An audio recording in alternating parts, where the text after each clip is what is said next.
Governor, thank you for joining us on this issue. You called it a new era in the delivery of health care. What did you mean by that?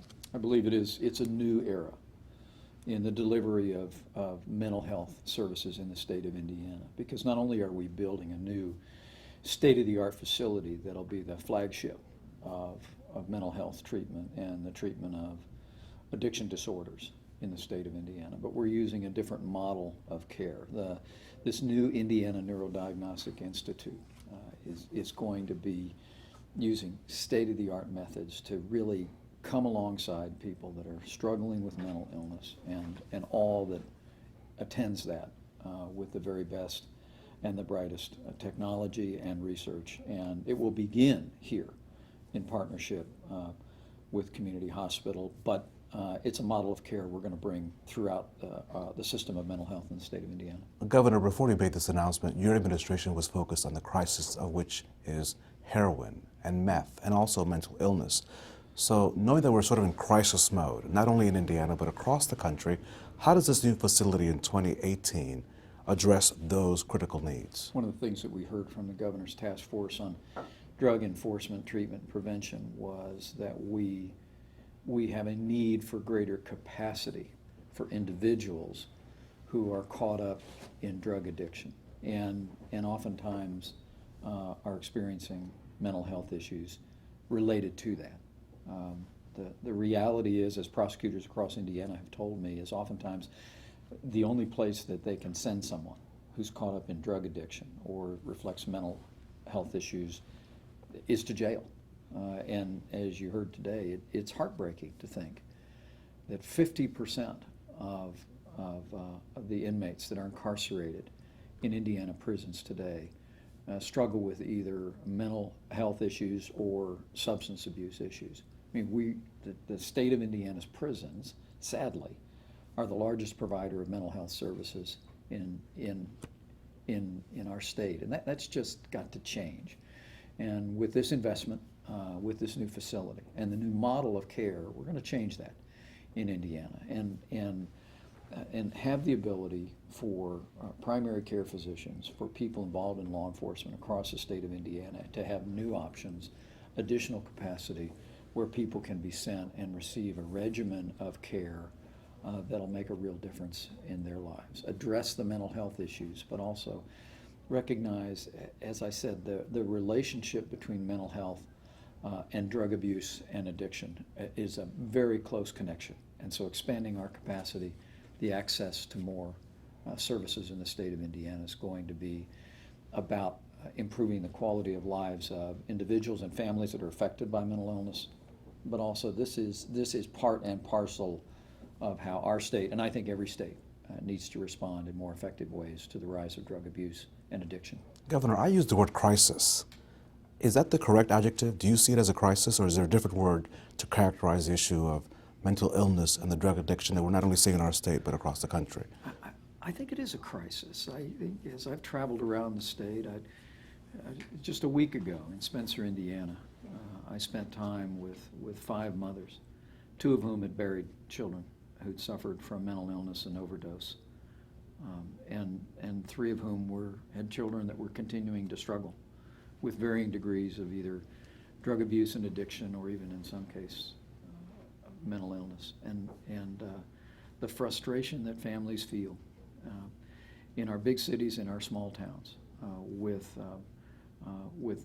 the lack of access to adequate care, somewhere they can go, somewhere their family member can go to receive treatment, to deal with that mental health issue and deal with oftentimes the drug abuse that attends it and addiction that attends it is a great source of frustration. And so I do think whether it's meth, whether it's heroin, making sure that we are providing greater access in Indiana to more mental health services for more families early on is going to make a real difference in their lives, but it's also going to make a difference in our effort to combat drug abuse and addiction in Indiana. This facility will cost $120 million with 20-year taxable bonds. And as you know, you have to make choices about where you spend money. Right. Defend that price tag at a time when you have to be a good steward of every tax dollar You're going into a session where you have to determine what you're going to spend money on and not money on. And while this is a project, how do you defend this expenditure? Indiana's recognized as a national leader in healthcare innovation, and this will be one more installment of that. And the support that we've received from the Indiana General Assembly to make this investment, I think is a credit to men and women in both political parties in the State House.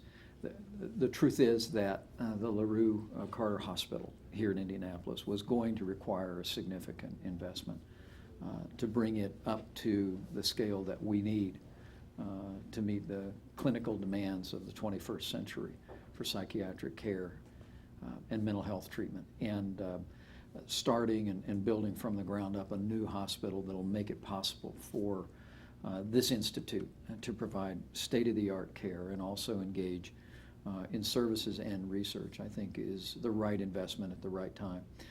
We'll be able to finance that through the Indiana Finance Authority, but we, as was the case with the Healthy Indiana Plan, we believe and are projecting that traditional funding streams that come through public resources today will cover the cost going forward of that debt service.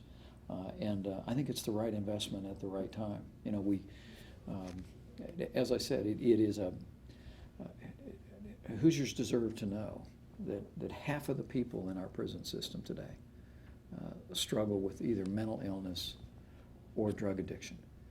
And that makes the Indiana prison system the largest mental health care provider in the state. There's something very wrong with that picture. And Indiana, decades ago, joined virtually every other state in the union, and we moved away from a commitment to institutional care for mental illness.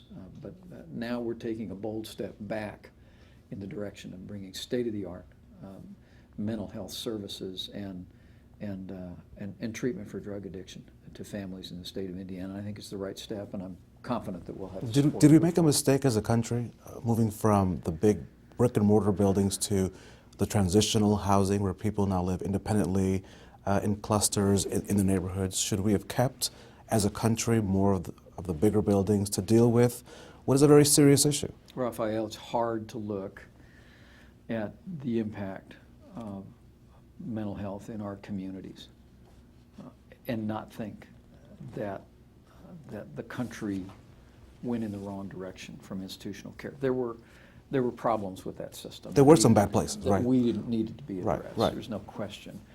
But when you see today the incidence of mental illness among our homeless, when you see the burden that it places on our hospital emergency rooms, when you see the prevalence of mental illness, substance abuse in our prison population, all of that says it's time to rethink our commitment to mental health. And here in Indiana, as we've done in so many other areas, we're, I believe, once again on the leading edge of thinking new, thinking fresh, with the compassion of the people of Indiana driving what we're doing. Governor, thank you so much for your time, and Merry Christmas to you. Thank you, sir. Thanks, Raphael. Appreciate it. Merry Christmas to you. Thank you, sir.